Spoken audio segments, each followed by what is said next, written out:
Welcome to Suman Guru education YouTube channel. Suman Guru education YouTube ఛానల్ని follow అవుతున్న మిత్రులందరికీ కూడా హృదయపూర్వక అభినందనల్ని తెలుపుకుంటున్నాను. ఇప్పుడు మనం ఈ వీడియోలో ఆంధ్ర విశ్వవిద్యాలయ శిల్పి సార్ సిఆర్ రెడ్డి గారి గురించి మనం తెలుసుకోబోతున్నాం. విశాఖపట్నంలో నేడు వాల్తేరులో ఉన్నటువంటి ఏయు ఏదైతే ఉందో ఆంధ్ర యూనివర్సిటీ, ఆ ఆంధ్ర విశ్వవిద్యాలయం యొక్క రూపశిల్పి సర్ సిఆర్ రెడ్డి గారు. మరి ఆ వివరాల్ని ఈ వీడియోలో మనం తెలుసుకుంటున్నాం. కట్టమంచి రామలింగారెడ్డి మహా మేధావి, రచయిత మరియు కవి, సాహిత్య విమర్శకుడు, మహావక్త, విద్యావేత్త, రాజనీతి కోవిదుడు, వీటన్నిటిని మించి సంభాషణ చతురుడు. ఒకనాడు ఏలూరులో కళాశాల భవనాలకు శంకుస్థాపన జరుగుతున్న రోజులవి. శంకుస్థాపన చేస్తున్న వారు డాక్టర్ బెజవాడ గోపాల్ రెడ్డి గారు. ఆ సభకు అధ్యక్షులుగా డాక్టర్ సిఆర్ రెడ్డి గారు ఉన్నారు. ఈనాడు నేను వేసిన పునాదురాయిని అలాగే ఉంచేసి గోపాలరెడ్డి చెయ్యి దగ్గహస్తము అన్న అపకీర్తి నాకు తీసుకురాకండి, భవన నిర్మాణం త్వరగా పూర్తి చేయండి అని బెజవాడ గోపాల్ రెడ్డి గారు సభాముఖంగా అన్నారు.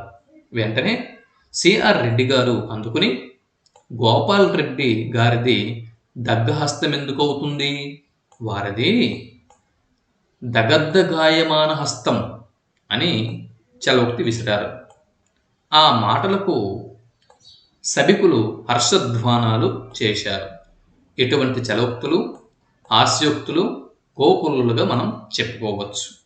అయితే మొదలుగా కట్టమంచి రామలింగారెడ్డి గారి యొక్క పుట్టు పూర్వోత్తరాలు, విద్యార్థి జీవితాన్ని మొదలుగా మనం తెలుసుకునే ప్రయత్నం చేద్దాం. కట్టమంచి రామలింగారెడ్డి వ్యవహారిక నామం సిఆర్ రెడ్డి. ఊరి పేరే వారి ఇంటి పేరు. వీరి స్వగ్రామం చిత్తూరు పక్కనే ఉన్న కట్టమంచి గ్రామం. ఆయన జననం 1880వ సంవత్సరము డిసెంబరు 10వ తేదీ. 1880వ సంవత్సరం డిసెంబరు 10వ తేదీన కట్టమంచి రామలింగారెడ్డి గారు జన్మించారు. రామలింగారెడ్డి ఆయన తండ్రి సుబ్రహ్మణ్యం రెడ్డి. నిజాయితీ గల గొప్ప న్యాయవాది. న్యాయం పక్షాన వాదించాలన్నదే ఆయన నియమం. కట్టమంచి రామలింగారెడ్డి మాటల్లోనే చెప్పాలంటే ఆయన సుగుణమణి ఖని, అంటే సుగుణాలు అనే రత్నాలకు ఘని అన్నమాట. పల్లెటూరి ప్రాథమిక పాఠశాలలో 5వ తరగతిని పూర్తి చేశాడు కట్టమంచి రామలింగారెడ్డి. ఇకపోతే 6వ తరగతిలో చిత్తూరు హై స్కూల్లో చేరాడు. ఆ పాఠశాలలో ఇతనిని అధికంగా ఆదరించి ప్రేమించి తేరదీసిన వారు కుప్పనయ్యం గారు అన్న తెలుగు పండితులు. ఇతనికి తెలుగు పండితులు ఎవరండి? కుప్పనయ్యం గారు. శిష్యుడి పైన ఈ గురువు గారికి ఎంతటి ఆదరణో, గురువు గారి పట్ల రామలింగారెడ్డి భక్తి కూడా అంతటిదే. పితృభక్తిని, గురుభక్తిని చివరిదాకా గుండెల్లో గుర్తుగా దాచుకున్నాడు. ఇకపోతే చిన్నతనంలోనే భారతం, భాగవతం మొదలైన ప్రాచీన గ్రంథాలను క్షుణ్ణంగా చదువుకున్నాడు. విద్యార్థిగా కూడా ఈయన ఉద్దండపిండమే. తన ప్రతిభా విశేషాలను చిన్ననాడే ఉపాధ్యాయులు ప్రశంసించిన ఘట్టాలు అనేకం ఉన్నాయి. ఒకసారి ఉపాధ్యాయుడు ఇంగ్లీష్లో వ్యాసం రాసుకుని రమ్మని విద్యార్థులను ఆదేశించాడు. ప్రతి విద్యార్థి తాను రాసిన వ్యాసాన్ని చదివి వినిపించాలని చెప్పాడు. అలాగే చదివి వినిపించి తప్పులు దిద్దించుకుంటున్నారు విద్యార్థులు. తన వంతు రాగానే రామలింగారెడ్డి లేచి నిలబడి గడగడ వ్యాసం చదవసాగాడు. ఎంతసేపు చదివినా పేజీలు మాత్రం తిప్పడం లేదు. ఇది గమనించిన మాస్టారు గారు ఇందులో గల కిటికేమిటో తెలుసుకుందామని అనుకున్నారు. అతని దగ్గరకు వచ్చి చేతిలో గల పుస్తకం చూసి నివ్వెరపోయాడు. చిత్రం ఏమిటంటే అది ఖాళీ పేజీల చిత్తు పుస్తకం. అంటే రామలింగారెడ్డి ఆశువుగా వ్యాసం అప్పచెబుతున్నాడన్నమాట. ఈ విషయంని గ్రహించిన ఉపాధ్యాయుడు రామలింగారెడ్డి ప్రతిభకు ఆశ్చర్యంతో పాటు ఆనందంని కూడా ప్రకటించాడు. చిత్తూరు హైస్కూల్లో చదువు ముగించుకొని ఎఫ్ఏ విద్యార్థిగా మద్రాసు క్రైస్తవ కళాశాలలో కాలు మోపాడు. ఆనాటి కాలేజీలన్నిటిలోనూ క్రైస్తవ కళాశాలలకు ఉన్న పేరు చాలా గొప్పది.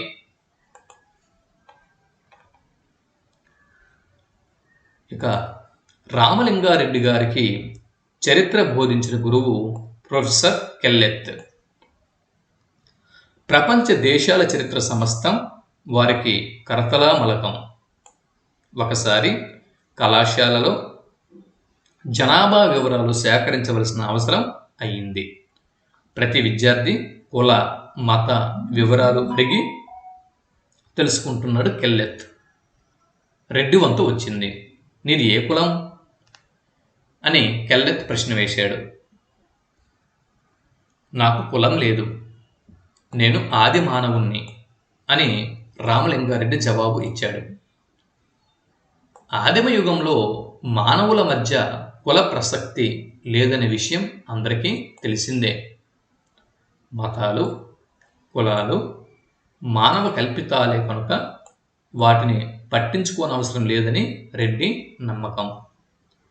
క్రైస్తవ కళాశాలలో రెడ్డి చుక్కల్లో చంద్రుడిలా ప్రకాశించాడు. చరిత్ర తత్వశాస్త్రం ప్రధాన అంశాలుగా బిఏ పరీక్ష ఉన్నత శ్రేణిలో ఉత్తీర్ణుడు అయ్యాడు. బహుమతులు బంగారు పతకాలు అందుకున్నాడు. ఇకపోతే విద్యార్థిగా కట్టమంచివారు ప్రదర్శించిన ప్రతిభా పాఠవాలకు బిఏలో వచ్చిన మార్కులను బట్టి పై చదువుల కోసం సంవత్సరానికి 200 పౌండ్ల ఉపకార వేతనం భారత ప్రభుత్వం మంజూరు చేసింది. ఇంగ్లాండ్లోని కేంబ్రిడ్జి విశ్వవిద్యాలయానికి అనుబంధంగా ఉన్నటువంటి సెయింట్ జాన్స్ కాలేజీలో ఎంఏ విద్యార్థిగా చేరాడు. కాలేజీలో చేరిన అనతి కాలంలోనే అత్యుత్తమ విద్యార్థికి ఇచ్చే రైటు బహుమతి సిఆర్ రెడ్డి గారికి లభించింది. కేంబ్రిడ్జ్ విశ్వవిద్యాలయ లిటరరీ క్లబ్ కార్యదర్శిగా, విశ్వవిద్యాలయ యూనియన్ సొసైటీకి ఉపాధ్యక్షుడిగా కూడా సిఆర్ రెడ్డి ఎన్నిక అయ్యాడు. అంతకుముందు ఏ భారతీయునికి లభించిన గౌరవం సిఆర్ రెడ్డి గారు సొంతం చేసుకున్నారు. 1905 సంవత్సరంలో బ్రిటన్లో జరిగిన పార్లమెంటు ఎన్నికల్లో లిబరల్ పార్టీ వారు అనేక సభల్ని ఏర్పాటు చేశారు. అన్ని సభల్లో కూడా సిఆర్ రెడ్డి అనర్గళంగా ఉపన్యసించారు. ఇతని వాగ్దాటికి, విషయ పరిజ్ఞానానికి ఆంగ్లేయులు అచ్చెరు పొందేవారు. ఎంఏ పరీక్ష ప్రథమ శ్రేణిలో పాస్ అయ్యాడు. ఇకపోతే విద్యావేత్త, ఆంధ్ర విశ్వవిద్యాలయ శిల్పి సిఆర్ రెడ్డి ప్రతిభ ఆనాటి బరోడా మహారాజు గైక్వాడ్ షాయాజీరావుని ఆకర్షించింది. వారి సేవలను తన సంస్థానంలో వాడుకోవాలని అనుకున్నారు రాజాగారు. అనుకున్నది తడువుగా విద్యారంగంలో వివిధ విషయాలను అధ్యయనం చేయటానికి ఆయనను అమెరికాకు పంపించారు. స్వదేశానికి తిరిగి వచ్చి బరోడా కళాశాలలో ఆచార్యుడిగా, ఆ తర్వాత ఉపాధ్యాయుడిగా ఉద్యోగ బాధ్యతలు చేపట్టారు. అప్పుడు ఆయన వయస్సు 28 ఏళ్ళు మాత్రమే. బరోడాలో ఉండగానే కట్టమంచి రామలింగారెడ్డి గారు మైసూరు ప్రభుత్వ ఆహ్వానంపై అక్కడికి వెళ్ళి విద్యా విధానాలపై ఉపన్యాసాలు ఇచ్చారు. ఆ ఉపన్యాసాలకు ముగ్ధుడైన దివాను మాధవరావు ఆయనను ఒప్పించి తమ సంస్థానంలో విద్యాశాఖలో నియమించారు. ఇకపోతే మైసూరు విద్యారంగంలో సిఆర్ రెడ్డి అనేక ఉన్నత పదవులు నిర్వహించారు. వీరి హయాంలో ఈ సంస్థానంలో పెక్కు పాఠశాలలు నెలకొన్నాయి. ప్రభుత్వ ఆదాయంలో అధిక భాగం విద్యా పద్దు కింద ఖర్చు పెట్టారు. హరిజనులకు పాఠశాలలో ప్రవేశం కల్పించారు. ఇందుకు సనాతనులకు కోపం వచ్చింది. రెడ్డి గారిపై మహారాజుకు ఫిర్యాదు చేశారు. హరిజనులు కూడా తన ప్రజలేనని రాజుగారు జవాబు ఇచ్చారు. ఛాందసవాదులు కిక్కురు అనలేదు. ఈ కొలువులో ఉన్నప్పుడే కట్టమంచి రామలింగారెడ్డి 2 పర్యాయములు ప్రపంచ పర్యటన జరిపారు. ఆ అనుభవాల ఆధారంగా సంస్థానం అభివృద్ధి కోసం 2 నివేదికలు తయారు చేశారు. వాటిలో విశ్వవిద్యాలయ స్థాపన కోసం సమర్పించిన నివేదిక ప్రముఖమైంది. ఈ నివేదిక మేరకు 1916వ సంవత్సరంలో మైసూరు విశ్వవిద్యాలయం ప్రారంభం అయ్యింది. విశ్వవిద్యాలయ కళాశాలకు మొదటి ప్రిన్సిపల్గా అనేక ప్రణాళికలను అమలు చేశాడు కట్టమంచి రామలింగారెడ్డి. చూడండి, 1916వ సంవత్సరంలో మైసూరు విశ్వవిద్యాలయం ప్రారంభమైంది. మైసూరు విశ్వవిద్యాలయానికి మొట్టమొదటి ప్రిన్సిపల్ మన తెలుగువారు కట్టమంచి రామలింగారెడ్డి అన్న విషయం మనం ఇక్కడ గుర్తుపెట్టుకోవాల్సిన అవసరం ఉంది. ఈ సంస్థానంలో ఇన్స్పెక్టర్ జనరల్ ఆఫ్ ఎడ్యుకేషన్గా అంటే సంస్థాన విద్యాశాఖ అధికారిగా ఉన్నత పదవిని అలంకరించారు సిఆర్ రెడ్డి గారు. ఈ పురస్కారం లభించిన భారతీయులలో సిఆర్ రెడ్డి గారే మొదటి వ్యక్తి. ఇక ఆంధ్ర విశ్వవిద్యాలయ స్థాపన. మన విశాఖపట్నం వాల్తేరులో ఉన్నటువంటి ఏయు గురించి ఇప్పుడు తెలుసుకునే ప్రయత్నం చేద్దాం. అనేక విశ్వవిద్యాలయాల్లో తనకున్న అనుభవాన్ని పురస్కరించుకొని ఆంధ్రులకి ఒక ప్రత్యేక విశ్వవిద్యాలయం అవసరము అని గుర్తించిన రెడ్డి మద్రాసులో శాసనసభ సభ్యునిగా ఈ విషయమే పలుమార్లు ప్రసంగించారు. ఆనాటి మద్రాసు ముఖ్యమంత్రి పానగల్ రాజా వారికి ఈయన తలనొప్పిగా తయారయ్యాడు.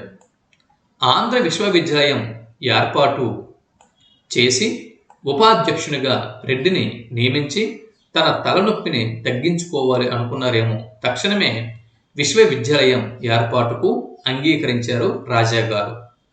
విశ్వవిద్యాలయ కేంద్రాన్ని ఎక్కడ స్థాపించాలి అన్న ప్రశ్న ఉదయించింది.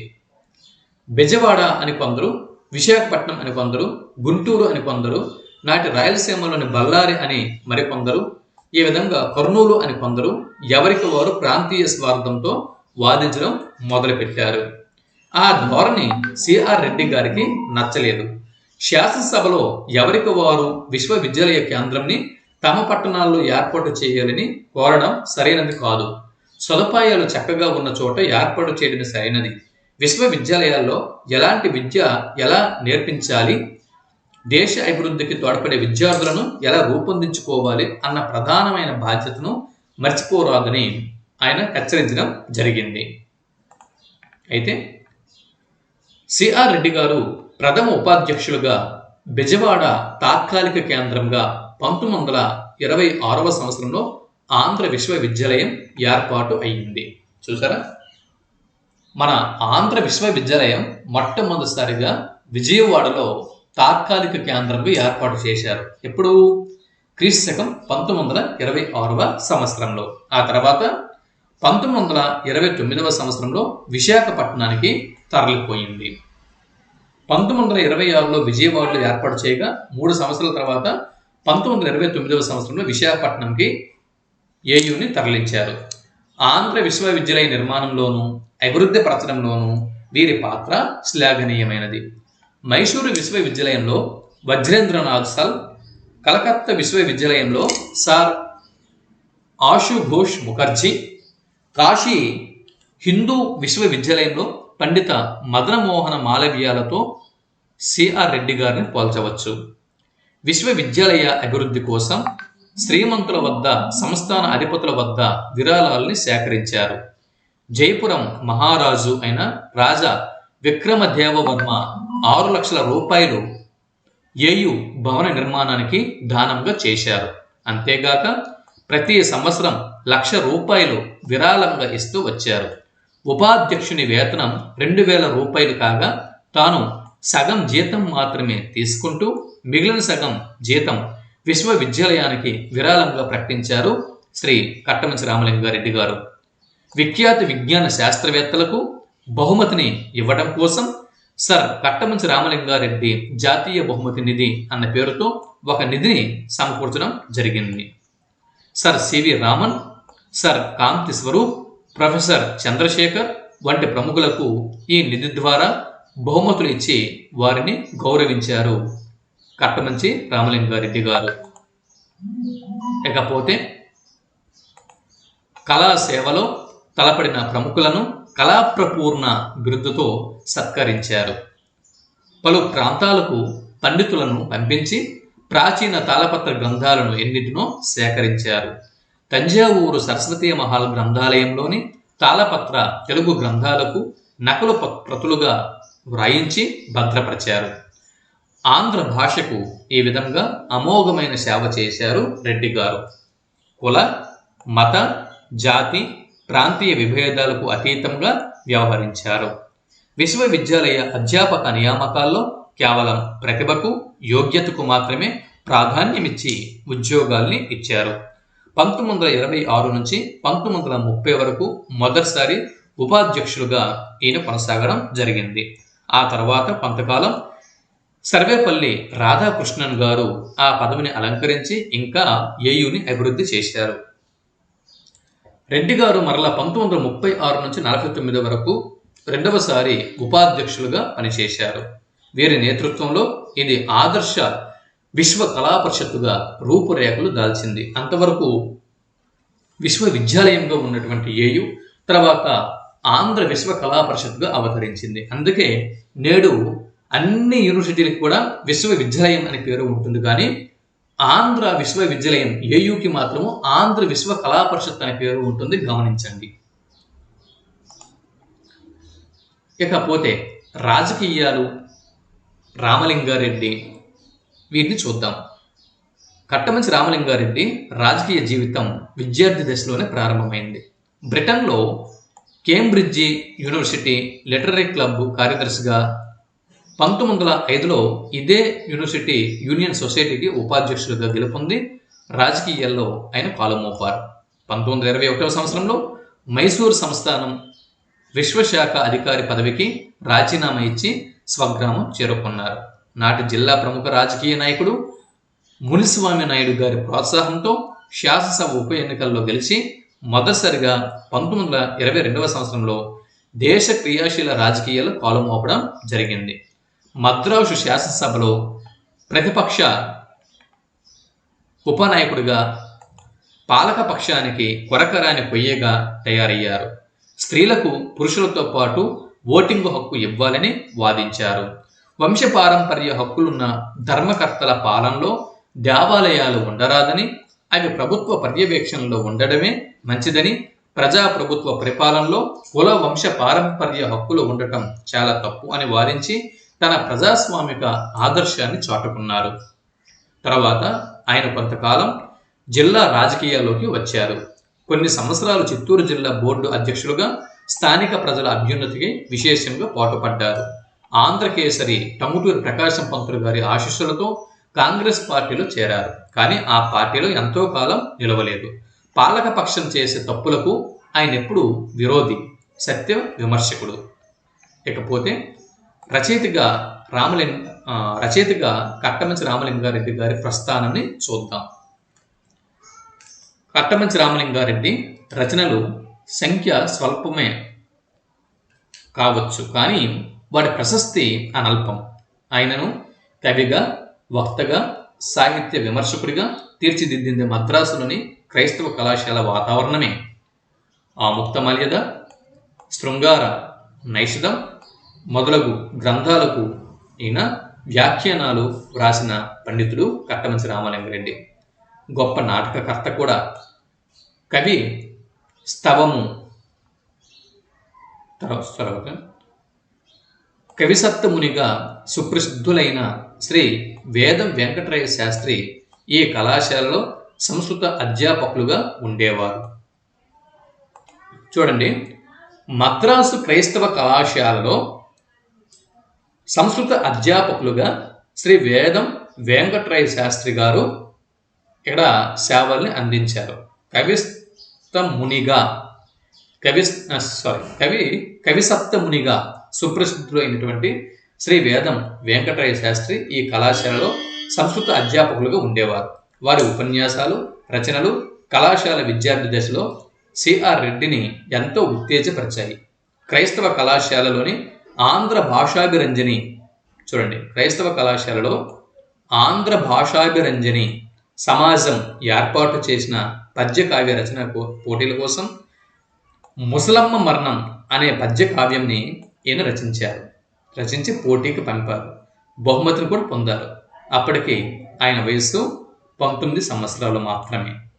ఇంతకీ కట్టమంచి రామలింగారెడ్డి గారు రాసిన ముసలమ్మ మరణం గురించి ఇప్పుడు మనం చూద్దాం. ప్రజా శ్రేయస్సు కోసం ప్రాణత్యాగం చేసిన ముసలమ్మ అనే యువతి వీరగాథ ఈ ముసలమ్మ మరణం గ్రంథం.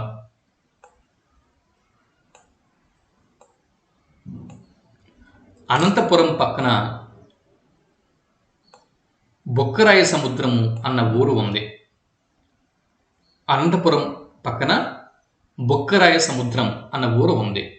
ఆ ఊరు పెద్ద బసిరెడ్డి గారి చిన్న కోడలే ముసలమ్మ. ఆ పల్లె ప్రక్కన ఆ ఊరి పేరుతో పెద్ద చెరువు కూడా ఉన్నది. ఒక సంవత్సరం వర్షాకాలంలో వానలు కుండపోతగా కురిశాయి. చెరువు నిండింది. వాన ఆగలేదు. ఇంతలో చెరువు కట్టకి ఒక చోట చిన్న కన్నం పడింది. క్రమంగా కన్నం పెద్దది కాసాగింది. కన్నం గండిగా మారితే ఊరంతా కొట్టుకుపోతుంది. భయంతో ప్రజలంతా ప్రాణాలను అరచేత పట్టుకుని దైవంని ప్రార్థిస్తున్నారు. అశరీరవాణి అప్పుడు పలికింది. బసిరెడ్డి చిన్న కోడలు ముసలమ్మ ప్రాణత్యాగం చేస్తే గంగాదేవి శాంతిస్తుంది, వర్షం ఆగిపోతుంది, పల్లె బాగుపడుతుంది అని పలికింది. అప్పుడు ఆ ముసలమ్మ ఆర్తులకు అన్నం పెట్టే దయామూర్తి. తన పర భేదం లేకుండా అందరినీ సమానంగా ఆదరించే అమృతమూర్తి. పేదల పాలిటి కల్పవృక్షం. అందరూ అమితంగా గౌరవించే చిన్న కోడలు భర్తకు ఆరో ప్రాణం. పసిపాపకు తల్లి కూడా. తన మూలంగా ఊరికి మేలు కలుగుతుంది అనుకుంటే తన ఆత్మార్పణతో గంగాదేవి ఆవేశం చల్లారుతుంది అనుకుంటే తనకి ఇంకేం కావాలి అనుకుంది. అనుకున్నదే తడువుగా చెరువు కట్టకు సమీపించింది. అందరికీ అంతిమ నమస్కారం చేసింది. చెరువు గండిలోకి ప్రవేశించింది. ఆత్మార్పణ చేసుకుంది. వర్షాలు నిలిచాయి. వరదలు తగ్గాయి. తర్వాత కొన్నాళ్లకు కట్టపై ముసలమ్మ దేవాలయం వెలసింది. రైతు పడతి త్యాగ జీవితాన్ని తన కావ్యానికి వస్తువుగా తీసుకున్నారు కట్టమంచి రామలింగారెడ్డి గారు. పల్లెను ప్రమాదాల నుంచి రక్షించడం కోసం ఆమె కావించిన త్యాగాన్ని అద్భుతంగా సిఆర్ రెడ్డి గారు వర్ణించారు. ఆనాటి రచనల్లో ఈ విషాదాంత కావ్యానికి ఒక ప్రత్యేకత కూడా ఉంది. ఇకపోతే విజ్ఞాన చంద్రిక గ్రంథమండలి వారి కోరిక మేరకు అర్థశాస్త్రంని కట్టమంచి రామలింగారెడ్డి గారు తెలుగులో రచించారు. ఇది ఏ గ్రంథానికి అనువాదం కాదు, అనుసరణ అంతకంటే కాదు. సిద్ధాంతాలు పాశ్చాత్యులవి. ఆ సిద్ధాంతాలని వివరించి భారతీయ జీవన పరిస్థితులకు ఎంతవరకు వర్తిస్తున్నవో విశదీకరించిన ప్రతిభ శ్రీ కట్టమంచి రామలింగారెడ్డి గారిది. మాస్టారు డిగ్రీ పుచ్చుకున్న ప్రతి వారికి ఈ ప్రతిభ ఉండదు. అంటే మాస్టర్ డిగ్రీ ప్రతిభ, అంటే మాస్టర్ డిగ్రీ పుచ్చుకున్న వాళ్ళందరూ కూడా ఈ ప్రతిభ ఉండదు.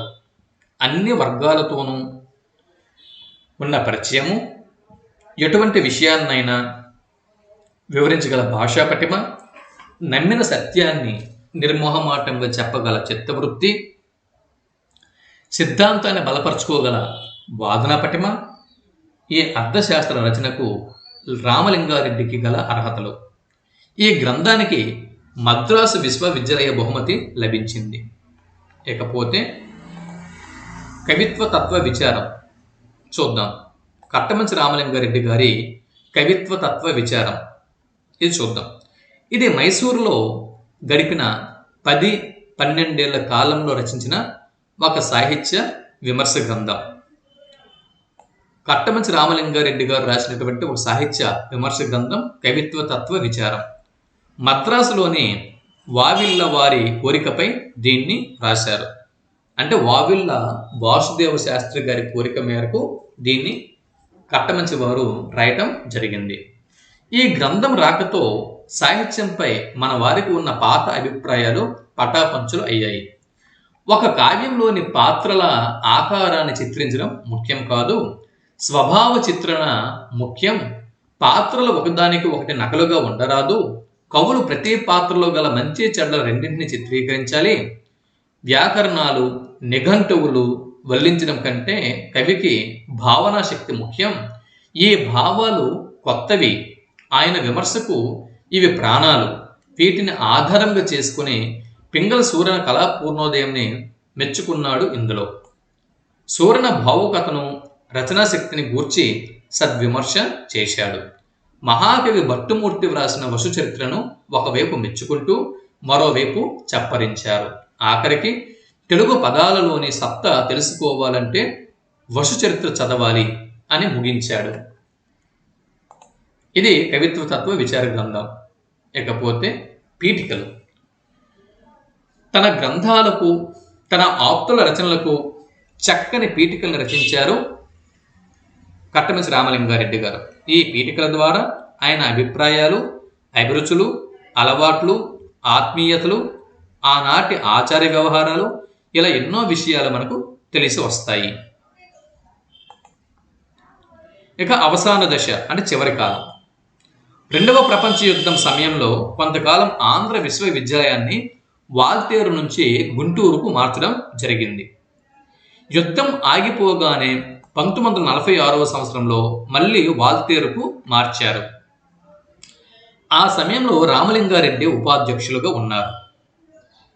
కాగా ఇది 2వ మారు ఉపాధ్యక్ష పదవి చేపట్టడం జరిగింది.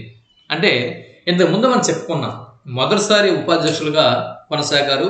తర్వాత కొంతకాలము సర్వేపల్లి రాధాకృష్ణన్ గారు ఉపాధ్యక్షులుగా ఉన్నారు. తర్వాత 2వ మారు మళ్ళీ ఉపాధ్యక్షులుగా కొనసాగారని చెప్పుకున్నాం.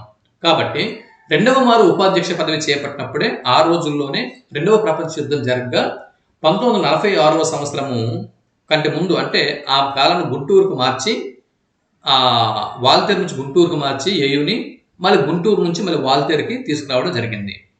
అయితే ఆ రోజుల్లోనే మనకు అంటే 1947వ సంవత్సరంలో స్వరాజ్యం వచ్చింది. అమిత ఉత్సాహంతో ఉత్సవాలు జరుపుకున్నారు ఏయు క్యాంపస్లో. ఆయన వాల్తేరులో ఉన్న రోజుల్లోనే అంటే 1948 జనవరిలో గాంధీజీ హత్య జరిగింది. 1948 జనవరిలో గాంధీజీ హత్య జరిగింది. ఆ సమయంలో ఆంధ్ర విశ్వ కళా పరిషత్లో గొప్ప సభ జరిగింది. ఆ సభలో ఆయన ఉపన్యాసం ఎంత గొప్పగా సాగిందో విన్నవారికి తెలుస్తుంది. గాంధీకి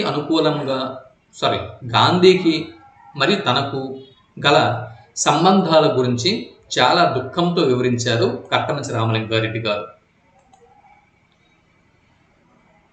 మంచి కంఠం కూడా ఆయనది. ఉపన్యాసం శ్రావ్యంగా జరీ ప్రవాహంలాగా సాగుతుంది. ఆయనది సిల్వర్ టంగ్ అని ప్రతీతి. సురేంద్రనాథ్ బెనర్జీ, సిఆర్ దాస్, విఠలభాయ్ పటేల్, రాధాకృష్ణన్, సరోజిని నాయుడు, జిన్నా, సుభాష్ చంద్రబోస్ మొదలైనటువంటి మహావక్తల్లో ఈయన ఒకరు. ఎవరు? సిఆర్ రెడ్డి గారు. మైసూరు విశ్వవిద్యాలయ చట్టంలో సవరణలు తేవాలని ఆ ప్రభుత్వం నిర్ణయించి ఆ పనిని సమర్థవంతంగా చేయగలిగే శక్తిశాలి రామలింగారెడ్డి గారే అని ఆ విశ్వవిద్యాలయ ప్రో ఛాన్సలర్గా, విశ్వవిద్యాలయ ప్రత్యేక అధికారిగా మైసూరు ప్రభుత్వం ఆయనను నియమించింది. 1948 సెప్టెంబర్లో విశాఖపట్నం విడిచి మైసూరుకు చేరారు. 1950లో ఆంధ్ర విశ్వవిద్యాలయ రజతోత్సవాల్లో ఆయన, రాధాకృష్ణన్ పాల్గొన్నారు. తర్వాత మైసూరుకు వెళ్ళినాక జబ్బు పడ్డారు. మద్రాసు వైద్యశాలలో చేరారు. వైద్యులు ఎంత ప్రయత్నించినా జబ్బు నయం కాలేదు. తాను రచించిన గ్రంథాలను, తన అమూల్య గ్రంథాలయంలోని గ్రంథాలను తాను తీర్చిదిద్దిన ఆంధ్ర విశ్వవిద్యాలయానికి అందజేసి 1951వ సంవత్సరంలో శాశ్వతంగా కన్నుమూశారు కట్టమంచి రామలింగారెడ్డి గారు. అప్పటికి వారి వయసు 70 సంవత్సరాలు. ఆయన ఆజన్మ బ్రహ్మచారి. కట్టమంచి రామలింగారెడ్డి గారు ఆజన్మ బ్రహ్మచారి. మొత్తానికి వారు లేకపోయినా వారి విమర్శలు, సూక్తులు, చలోక్తులు ఆంధ్ర ప్రజా హృదయాలలో శాశ్వతంగా నిలిచిపోయాయి. ఇది